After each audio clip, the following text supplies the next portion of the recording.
आप सभी का हमारे YouTube चैनल Study.20 में स्वागत है। आज हम DLED का लेसन प्लान बनाना सीखेंगे।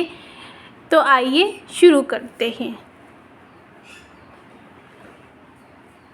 लेसन प्लान बनाने के लिए सबसे पहले आपको जहां आप जिस विद्यालय में इंटर्नशिप कर रहे होते हैं उस विद्यालय का नाम,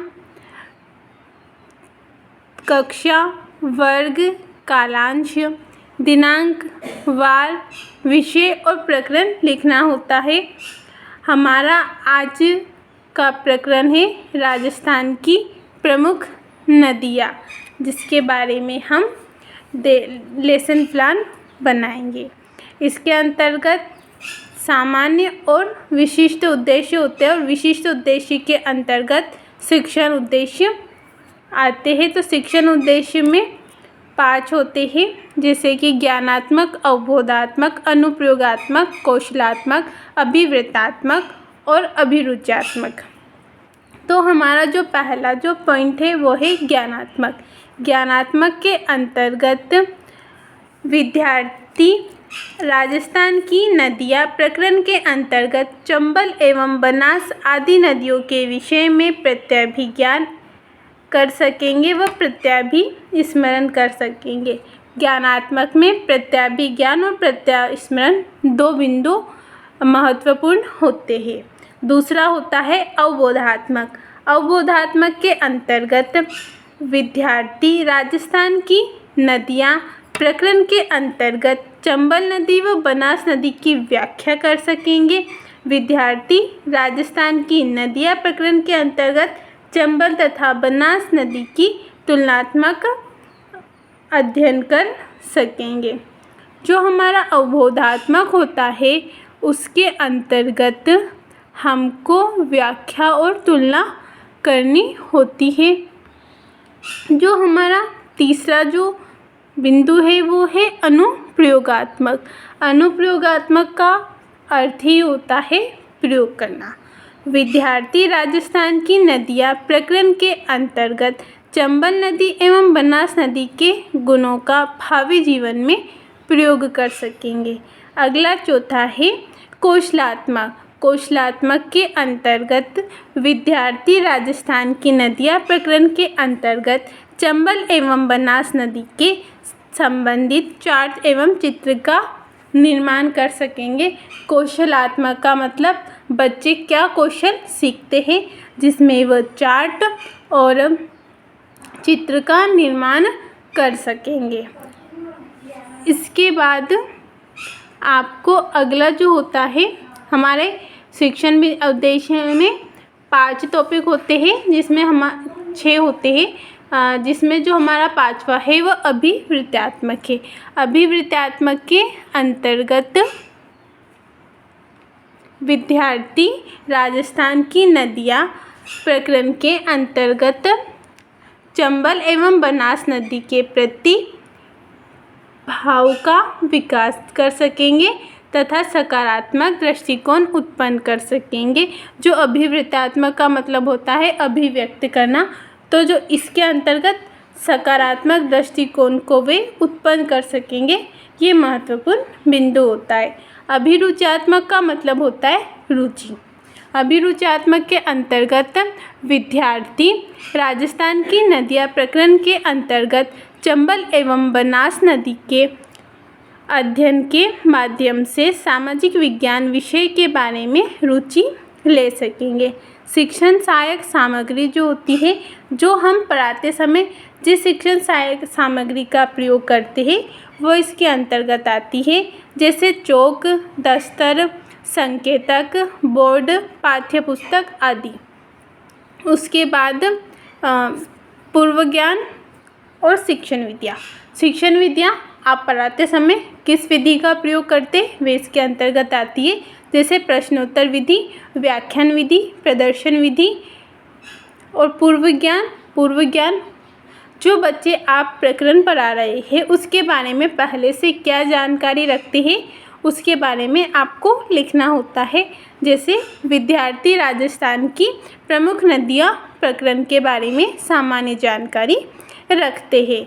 जो हमारा प्रस्तावना प्रश्न में हमें 4 से 5 प्रश्न बनाने होते हैं और हमारा चौथा या 5वां जो प्रश्न होता है वो समस्यात्मक होगा। आप 4 बनाएंगे तो चौथा प्रश्न समस्यात्मक होगा और 5 बनाएंगे तो 5वां प्रश्न समस्यात्मक होगा, यानी जो आखिरी प्रश्न होता है वो समस्यात्मक होता है।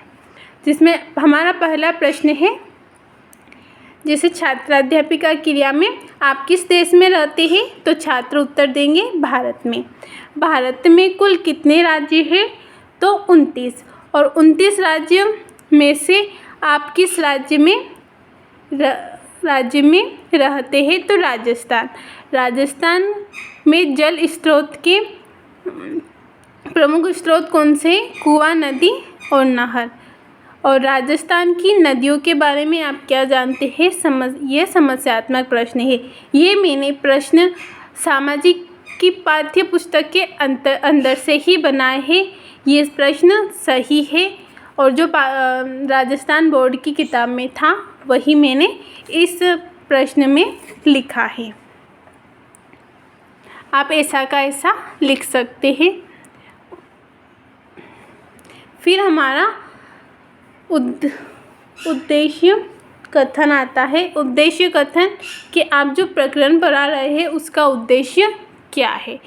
तो जो हम प्रकरण पढ़ा रहे हैं उसका सामान्य उद्देश्य है कि हम विद्यार्थियों आज हम राजस्थान की प्रमुख नदियाँ प्रकरण के बारे में विस्तारपूर्वक अध्ययन करेंगे।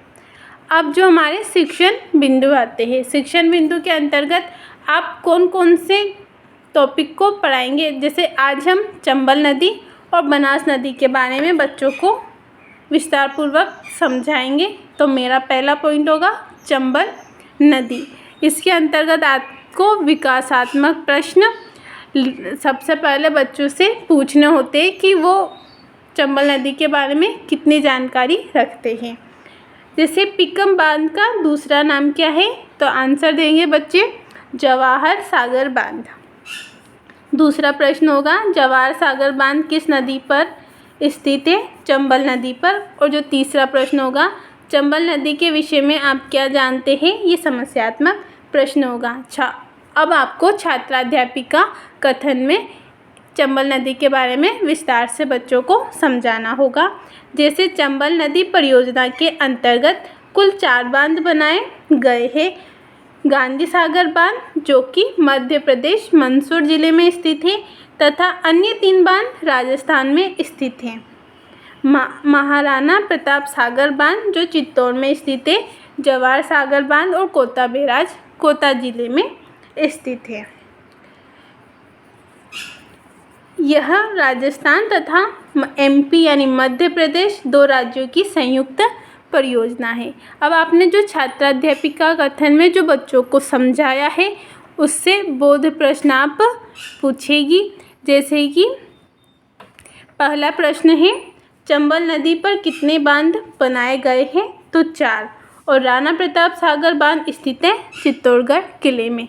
आपको शामपत कार्य में जो आप बच्चों को समझाते समय जो कार्य करेंगे शामपत पर उसको लिखना होगा। आप एक ब्लैक पेपर ले सकते हैं, उसको गोंद की सहायता से चिपकाइए तथा रंगीन पेन से लिख सकते हैं। मैंने अभी लेसन प्लान बनाया है इसलिए मैंने शामपत कार्य को छोड़ रखा है। आप शामपत कार्य जरूर लिखें।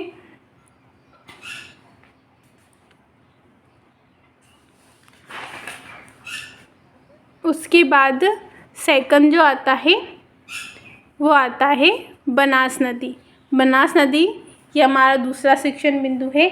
इसके अंतर्गत भी आपको ध्यान रखना है कि पहले आपको विकासात्मक प्रश्न पूछने और उसके बाद बच्चों को समझाना है। तो विकासात्मक प्रश्न में आप किस राज्य में रहते, तो बच्चे उत्तर देंगे राजस्थान में। राजस्थान में वन की आशा के नाम से किस नदी को जानते हैं, बनास नदी को। और तीसरा प्रश्न है बनास नदी के विषय में आप क्या जानकारी रखते हैं, यह समस्यात्मक प्रश्न होगा। अब छात्राध्यापिका कथन में आप बच्चों को बनास नदी के बारे में समझाएंगे। बनास नदी का उद्गम कुंभलगढ़ के निकट खमनोर की पहाड़ियों से हुआ है। बनास नदी 6 जिलों में प्रवाहित होती है। बनास नदी की सहायक नदियाँ मोरेल, कोथारी, गंभीरी, खारी आदि है। यह राजस्थान में बहने वाली पूर्णतः बहाव वाली नदी है। इसकी लंबाई 480 किलोमीटर मानी जाती है। ये मैंने पाठ्य पुस्तक के अंदर से ही लिखा है, आप ऐसा का ऐसा लिख सकते हैं। और बोध प्रश्न बनाते समय इस बात का ध्यान रखना है कि जो आपने छात्राध्यापिका कथन में बच्चों को समझाया है उसी से बोध प्रश्न बनेंगे, इसके बाहर आपको प्रश्न नहीं बनाने हैं। जैसे बनास नदी कितने ज़िलों में प्रवाहित होती है? 6 जिलों में। और दूसरा प्रश्न है बनास नदी की लंबाई कितनी है? 480 किलोमीटर। अब हमारे मूल्यांकन प्रश्न आते हैं। मूल्यांकन प्रश्न आप बच्चों से कुछ कक्षा में पूछ सकते हैं और फिर उनको गृह कार्य देंगे।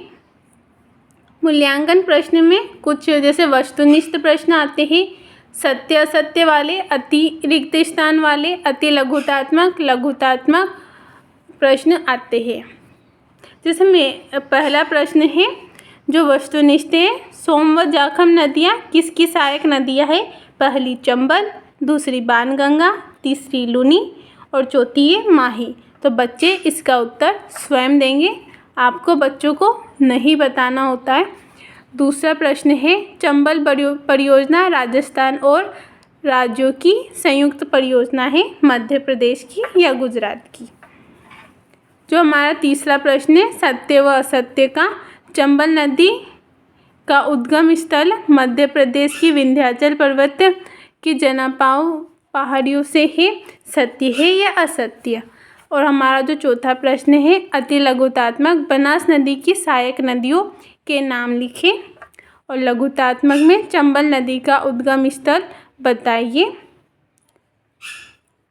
और फिर हमारा गृह कार्य जो हम बच्चों को देंगे, चंबल नदी तथा बनास नदी का विस्तार पूर्वक वर्णन कीजिए। आप इस प्रकार अपने लेसन प्लान बना सकते हैं। ये लेसन प्लान मैंने खुद बनाया है और आज ही बनाया है, ये पूरी तरह सही है। आशा करती हूँ कि आपको ये वीडियो अच्छा लगा होगा। अगर आपको ये वीडियो अच्छा लगा तो मेरे वीडियो को लाइक तथा मेरे चैनल को सब्सक्राइब ज़रूर करें। आपको नेक्स्ट वीडियो जल्दी प्राप्त होगा। धन्यवाद।